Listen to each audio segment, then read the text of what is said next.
नमस्कार विद्यार्थी मित्रों, आमचे YouTube channel science and education corridor यामध्ये आपल्या सर्वांचे पुन्हा एकदा स्वागत। पीएड कॅप रजिस्ट्रेशन 2024 या अनुषंगाने आपण व्हिडिओ पाहत आहोत। लॉगिनशी निगडित असणाऱ्या ज्या समस्या आहेत यावर आधारित हा व्हिडिओ। आपल्याला कशा प्रकारे आपलं लॉगिन करून रजिस्ट्रेशन कंप्लीट करता येईल ते आपण ह्या व्हिडिओमध्ये पाहूया। तसेच जे न्यू रजिस्ट्रेशन्स करणार आहेत, ज्यांनी अद्याप रजिस्ट्रेशन केलं नाही, त्यांनी हा व्हिडिओ नक्कीच पहा। विद्यार्थी मित्रों, अजूनही जर आपण आमच्या चॅनलवरती नवीन असाल तर चॅनलला सबस्क्राईब करा व मित्रपरिवारामध्ये शेअर करण्यास विसरू नका, जेणेकरून अत्यंत महत्त्वाचा व्हिडिओ सर्वांना पाहता होईल व त्या अनुषंगाने पुढील प्रक्रिया करता येईल। विद्यार्थी मित्रों, आपल्याला कॅप रजिस्ट्रेशन करण्यासाठी CET सेलच्या वेबसाईटवरती जावं लागेल। ती म्हणजेच cetcell.mahacet.org असं आपल्याला गुगल क्रोममध्ये टाईप करायचं आहे व सर्च करायचं आहे। त्यानंतर आपण इथे पोहोचतो। अजून एक बाब लक्षात घ्या, BEd, BPEd, MEd, MPEd ह्या सर्व कोर्सेससाठी आपल्याला एकच पोर्टल आपल्याला पाहायला मिळतं। म्हणजेच सर्व कोर्सेसची जी कॅप राऊंडची प्रक्रिया आहे ती सेम असलेली आपल्याला पाहायला मिळते। आता उजव्या साईडला ॲडमिशन प्रोसेस अकॅडमिक इयर 2024-25 याला आपण क्लिक केलं आहे। याला सॉरी फॉर इनकन्व्हिनियन्स याला क्लिक करताच आपल्याला कॅप राऊंडच्या निगडीत बाबी येथे पाहायला मिळतात। सर्वप्रथम आपल्याला काय करायचं आहे तर आपल्या मोबाईलवरती किंवा आपण लॅपटॉप, कॉम्प्युटर तसेच आयपॅडवर जर ही काम करत असाल, कॅप रजिस्ट्रेशन करत असाल तर सर्वप्रथम आपल्याला काय करायचं आहे, वरती स्क्रॉल करून आपला जो कोर्स आहे जो की हायर एज्युकेशन या अंतर्गत आपल्याला पाहायला मिळतो। तर अंडर ग्रॅज्युएट कोर्सेसमध्ये आपल्याला BEd, BPEd हे पाहायला मिळतं। सर्व कोर्सेसची प्रक्रिया सेम आहे। तर विद्यार्थी मित्रों, आपण BEd यासाठी काय करायचे हे पाहूया। तसेच BPEd व BEd या दोन्हीची प्रक्रिया सेम असलेली आपल्याला पाहायला मिळते। आता आपल्याला काय करायचं आहे, सर्वप्रथम न्यू रजिस्ट्रेशन याला क्लिक करायचं आहे।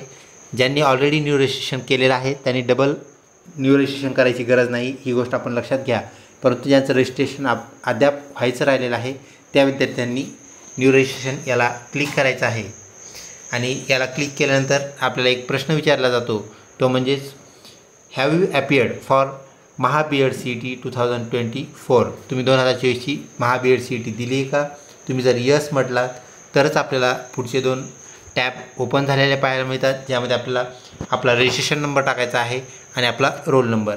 तर अजून एक बाब लक्षात घ्या, आपलं हॉल तिकीट तसेच आपला मार्क मेमो म्हणजेच स्कोअर कार्ड या दोन्हीवरती आपल्याला आपला रोल नंबर आणि रजिस्ट्रेशन नंबर पाहायला मिळतो। तर सर्वप्रथम आपल्याला रजिस्ट्रेशन नंबर टाकायचा आहे, त्यानंतर रोल नंबर। विद्यार्थी मित्रों, ही सेम प्रक्रिया आपल्याला BPEdसाठी सुद्धा पाहायला मिळते। तर आपण BPEd कॅप राऊंड कशाप्रकारे इनरोल करायचं आहे तेही आपण पाहूया।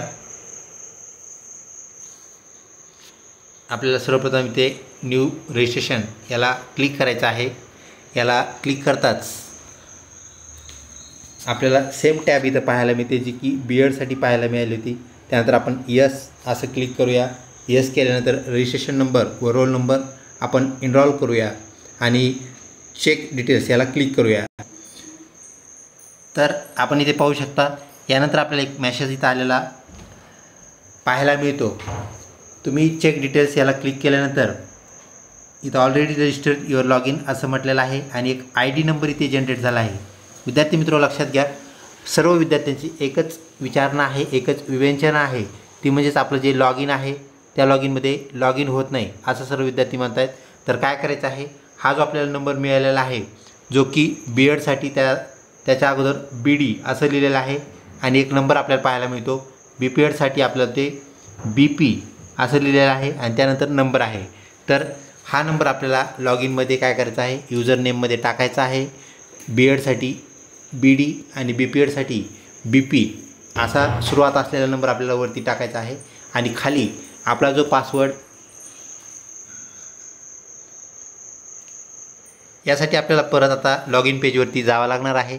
आपण लॉग इन पेजवर आल्यानंतर लॉग इन याला क्लिक केलं आहे आणि त्याला क्लिक करताच आपल्याला डिटेल्स इथं इनरोल करायचे आहेत। तर डिटेल्स इनरोल करताना आपल्याला BEd असेल तर BD आणि BPED असेल तर BP असं आपल्याला जे शब्द आपल्या ह्याच्या अगोदर लिहिलेले आहेत नंबरच्या अगोदर तर ते लिहायचे आहेत, म्हणजेच टाईप करायचे आहेत आणि तो नंबर टाईप करायचा आहे. आपण इथे आपला युजर नेम टाकलेला आहे, तसेच पासवर्ड इनरोल केला आहे. नंतर आता लॉग इनला आपण क्लिक करणार आहोत. लॉग इनला क्लिक करताच आपल्याला इथे आपली माहिती पाहायला मिळते. वरती आपलं नाव, लॉग इन ID वगैरे ज्या की कॉम्पिटिशियल बाबी आहेत त्या आपण हाईड केलेल्या आहेत. तर खालच्या ज्या बाबी आहेत ज्या आपल्याला मोस्ट इम्पॉर्टंट आहेत त्या आपण पाहूया. Application or option form status. काय स्टेटस आहे ॲप्लिकेशन फॉर्म? आता आपण नेमकंच इथं लॉग इन झालेलो आहोत, आपण आज पाहिलेलं आहे, त्यामुळे ॲप्लिकेशन फॉर्म हा आपला इनकम्प्लीट असं दाखवत आहे. तसेच आपल्याला खाली एक टॅब दिसते, ज्या टॅबमध्ये लिहिलेलं आहे proceed to fill application form. तर ॲप्लिकेशन फॉर्म भरण्यासाठी प्रोसीड करा या बटनवर आपल्याला काय करायचं आहे, क्लिक करायचं आहे. व्हिडिओ आवडत असल्यास नक्कीच लाईक करा. चॅनलला अजून सबस्क्राईब केलं नसेल तर कृपया सबस्क्राईब करा, जेणेकरून आमचा उत्साह अबाधित राहील व आम्हाला व्हिडिओ बनवण्यास आपल्याला उपयुक्त व्हिडिओ आम्ही बनवत राहू. आता आपण फॉर्मच्या मुख्य पेजवरती आलो आहोत. आपण इथे पाहू शकता एक इम्पॉर्टंट नोट आपल्याला दिलेली आहे, जी की लाल अक्षरामध्ये नोट असं लिहिलं आहे. All documents mark with star are compulsory. It is mandatory to upload all compulsory documents. सर्व जे डॉक्युमेंट्स आहेत आपल्याला ते काय करायचे आहेत, फोटोग्राफच्या स्वरूपामध्ये, स्कॅनच्या स्वरूपामध्ये काय करायचे आहेत, अपलोड करायचे आहेत. आता अपलोड कसे करायचे आहेत, कोणतं डॉक्युमेंट किती MBचं आहे हे आपल्याला खाली पाहायला मिळणार आहे. तर इथं अजून एक बाब आपल्याला त्यांनी सांगितलेले आहे. File types allowed. कोणत्या फाईल टाईप्स अलोड आहेत, तर सगळ्यात पहिली JPG इमेज किंवा JPEG image, PNG image, BMP image आणि PDF ह्याच स्वरूपात फक्त फाईल स्वीकारल्या जातील. अपलोड करायला आपला चान्स आहे. त्यानंतर आपल्याला काय करायचं आहे, मॅक्झिमम फाईल लिमिट जी आहे ती 1 MBपेक्षा कुठलीही नसली पाहिजे. तर इथे सर्व फाईल्सची त्यांनी लिस्ट आपल्याला दिलेली आहे, जी की आपण इथे पाहू शकता. Application form of CET. काही मुलांचे CETचे फॉर्म जे आहेत त्याला आपण ॲप्लिकेशन फॉर्म म्हणतो, डाउनलोड प्रिंट म्हणतो. तर ती प्रिंट जर मिस झाली असेल, हरवली असेल, गहाळ झाली असेल तर आपल्याला ती डाउनलोड करून घेणं आहे. स्कोअर कार्ड आपल्याकडे असायलाच पाहिजे, कारण आपल्या CET सेलने आपल्या लॉग इनमधले स्कोअर कार्ड काढून घेतलेले आहेत, ते सध्या आपल्याला अवेलेबल होणार नाहीत. त्यानंतर आपल्याला पुढचं डॉक्युमेंट कुठलं अपलोड करायचं आहे, एकतर डोमासाईल सर्टिफिकेट इथे ऑर लिहिलेलं आहे, किंवा बर्थ सर्टिफिकेट ज्याला आपण जन्म प्रमाणपत्र म्हणतो, इथं परत ऑर लिहिलेलं आहे. स्कूल लिव्हिंग सर्टिफिकेट ज्याला आपण TC म्हणतो, परत इथं ऑर लिहिलेलं आहे, ज्याला नॅशनॅलिटी सर्टिफिकेट म्हणतो आपण. यापैकी कुठलेही आपण एक पुरावा म्हणून तिथे काय करू शकता, सादर करू शकता, अपलोड करू शकता. सर्वसाधारणपणे विद्यार्थी मित्रो, आपल्याकडे TC आपल्याला काय करायचं आहे, अपलोड करायचं आहे. TC आपला अवेलेबल नसेल तर आपण सध्या बर्थ सर्टिफिकेट अथवा या चारपैकी कुठलंही एक सर्टिफिकेट अपलोड करू शकता. त्यानंतर कास्ट सर्टिफिकेट, त्यानंतर कास्ट व्हॅलिडिटी सर्टिफिकेट, त्यानंतर नॉन क्रिमिनल सर्टिफिकेट. ज्या संवर्गाला ते लागू आहे फक्त त्याच संवर्गाने करायचे आहे, ही गोष्ट लक्षात ठेवा. जर आपण ओपन कॅटेगरीमधून फॉर्म भरत असाल, काही विद्यार्थ्यांची विचारणा असते की सर आम्ही ओपन कॅटेगरीतून फॉर्म भरलेला आहे, नॉन क्रिमिनल लागेल का? तर 100% लागत नाही. काहीच संवर्गासाठी नॉन क्रिमिनलची गरज असते. त्या संवर्गाने त्या फॉर्मसोबत नॉन क्रिमिनल काय करणे, जोडणं म्हणजेच अपलोड करणं अपेक्षित आहे, ही बाब आपण लक्षात ठेवावी. आता आपला जो ॲप्लिकेशन फॉर्म आहे तो इथे अपलोड याचं जे आपल्याला चिन्ह इथं दिसतं आहे त्याला आपण क्लिक करूया. याला क्लिक करताच आपल्याला अजून काही इथं बाबी पाहायला मिळतात. Note, please upload original documents otherwise it will be rejected during E-verification. आपल्याला ओरिजिनल डॉक्युमेंटचा फोटोग्राफ तिथं काय करायचा आहे, स्कॅन करायचा आहे. म्हणजे ओरिजिनल डॉक्युमेंट स्कॅन करायचे आहेत किंवा त्याचा फोटो घ्यायचा आहे आणि तो फोटो आपल्याला काय करायचा इथं अपलोड करायचा आहे. तर आपण पाहू शकता की इथं आपल्याला 3 ऑप्शन आलेले आहेत. एक तर तो फोटो तुम्ही डायरेक्ट काढू शकता, कॅमेऱ्याचा ऑप्शन इथं आहे. त्यानंतर तुम्ही रेकॉर्डरने सुद्धा ते करू शकता, किंवा तुम्ही ऑलरेडी जे फोटो काढून ठेवलेले असतात तिथूनही तो फोटो उचलू शकता, घेऊ शकता. आपण ज्याला क्लिक करूया ते ओपन होईल, ही बाब आपण लक्षात घ्या. विद्यार्थी मित्रो, आपण तो फोटो चूज केल्यानंतर आपण परत इथे पाहू शकता, इथे उजव्या साईडला अपलोड असं एक नाव दिसते, आपल्याला टॅब दिसते. त्याला क्लिक करताच आपलं पहिलं सर्टिफिकेट जे की ॲप्लिकेशन फॉर्म होतं ते आपल्याला अपलोड झालेलं पाहायला मिळेल. आणि ते सर्टिफिकेट अपलोड झालं का नाही हे कशावरून कळेल, तर इथे व्ह्यूमध्ये आपल्याला ती फाईल पाहायला मिळते. आपल्याला जर वाटलं तो फोटो ती फाईल योग्य नाही आहे, ती ब्लर आहे, तर तिला तुम्ही डिलीट करून परत अपलोडला क्लिक करून परत दुसरा फोटो, दुसरं स्कॅन केलेली इमेज तुम्ही तिथे घेऊ शकता. ही बाब आपण लक्षात ठेवावी. आणि सर्व सर्टिफिकेट्स आपण अपलोड केल्यानंतर आपल्याला लक्षात घ्या, सर्व सर्टिफिकेट झाल्याशिवाय आपल्याला हे बटन दाबायचं नाही आहे, याला टॅबला स्पर्श करायचं नाही. सेव्ह अँड नेक्स्ट असं म्हटल्यानंतर आपण परत पुढच्या पेजवर जातो व उर्वरित कार्यवाही आपल्याला तिथून पूर्ण करायची आहे, कंप्लीट करायची आहे. आपण पाहू शकता इकडे उजव्या साईडला वरती 3 बाण आहेत, ज्याला आपण ॲरो म्हणूया किंवा त्याला आपण लाईन्स म्हणूया. तर हॉरिझॉन्टल लाईन आपल्याला पाहायला मिळत आहेत. आपण त्याला क्लिक करू. आपण त्याला क्लिक करताच इकडे आपल्याला एक डॅशबोर्ड ओपन झालेला पाहायला मिळतो, ज्याला आपण झूम करू. सगळ्यात सुरुवातीला आपल्याला जी गोष्ट इथे दिसते ती म्हणजे आपलं ॲप्लिकेशन फॉर्म. त्या ॲप्लिकेशन फॉर्मला आपल्याला डाउनलोडही करून घेता येतं. अशा प्रकारे आपल्याला फॉर्म चेक करता येतो व प्रोसीड करता येतं.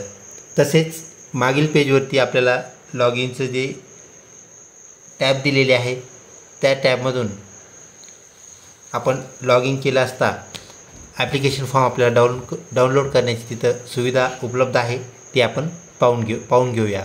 यासाठी आपण आता पाठीमागे जाऊया, बॅक घेऊया. आपण इथे होमपेजवरती आलो आहोत. ॲडमिशन प्रोसेस याला आपण क्लिक केलं असता आपल्याला लॉग इन पेज पाहायला मिळतं. यामध्ये आपल्याला 2 नंबरला जी इथे टॅब दिसते ती म्हणजे CET एक्झामिनेशन पोर्टल, याला आपल्याला क्लिक करायला लागेल. याला क्लिक करताच आपल्याला लॉग इन पेज पाहायला मिळतं, ज्यामध्ये आपल्याला रजिस्टर्ड ईमेल ID आणि त्यानंतर पासवर्ड टाकायचा आहे व साइन इन करायचं आहे. आपण लॉग इन पेजवरतून लॉग इन केलेलं आहे. लॉग इन केल्यानंतर वरती स्क्रॉल करायचं आहे. आपल्याला स्क्रॉल केल्यानंतर आपण रजिस्टर या टॅबला दाबल्यानंतर आपल्याला हे पेज आलेलं पाहायला मिळतं, ज्यामध्ये आपण इथे BPEd मधून इनरोल झालेला आहोत हे लक्षात घ्या. तर BEd, BPEd, MEd, MPEd ह्या सर्व बाबी सेम आहेत, सर्व टॅब सेम आहेत. तर इथं इनरोल टॅबला आपल्याला क्लिक करायचं आहे, जिथे ग्रीन आहे. BEdवाल्यांसाठी BEdचं ग्रीन असेल, लक्षात घ्या. इथे आपल्याला ॲप्लिकेशन फॉर्म पाहायला मिळतो, त्याला वरती आपण स्क्रॉल करूया. स्क्रॉल केल्यानंतर सर्व बाबी आपल्याला चेक करता येतात. त्यानंतर आपल्याला वरच्या साईडला इथे जो पर्पल कलरचा बार दिसत आहे, म्हणजे 3 रेषा दिसत आहेत, त्याला आपण क्लिक करूया. याला क्लिक करताच डाव्या साईडला जो आपल्याला डॅशबोर्ड आलेला पाहायला मिळतो, त्यामध्ये प्रिंट ॲप्लिकेशन फॉर्म ही टॅब आपल्याला पाहायला मिळते. त्याला आपण क्लिक करूया. आपला फॉर्म आपल्या इथे ओपन झालेला पाहायला मिळतो. सर्व जी आपली माहिती आहे ती आपल्याला पाहायला मिळते. ती कॉन्फिडेन्शियल असल्यामुळे आपण त्याला वरती स्क्रॉल करूया आणि सर्वात खाली आपल्याला इथे प्रिंट ॲप्लिकेशन फॉर्म हे जे दिसतं आहे याला क्लिक करायचं आणि क्लिक केल्यानंतर आपल्याला फॉर्म आपला PDF स्वरूपात सेव्ह करता येतो, तसाच प्रिंटही करता येतो. अशा प्रकारे आपला फॉर्म प्रिंट करून आपण वापरू शकता. तर सर्व बाबी आपण आपल्या लॉग इनमधल्या सांगितलेल्या आहेत. लॉग इनमध्ये तुमच्या ज्या अडचणी येतात तर BEdसाठी BD आणि लॉग इन नंबर आपल्याला मिळेल. तसेच BPEdसाठी BP आणि लॉग इन नंबर आपल्याला मिळेल, जो की आपल्याला लॉग इनमध्ये युजरनेममध्ये टाकायचा आहे आणि पासवर्ड जो आपल्या ईमेलसोबत आपण नेहमी वापरतो तोच पासवर्ड आपल्याला त्या BD किंवा BPEdसाठी BP यासमोर आपल्याला पासवर्ड टाकून लॉग इन करायचं आहे. अशा प्रकारे आपण फॉर्म फिलअप करू शकता. अशाच प्रकारच्या व्हिडिओसाठी चॅनलला लिंक राहा. लवकरच भेटूया पुढच्या व्हिडिओमध्ये. तोपर्यंत धन्यवाद.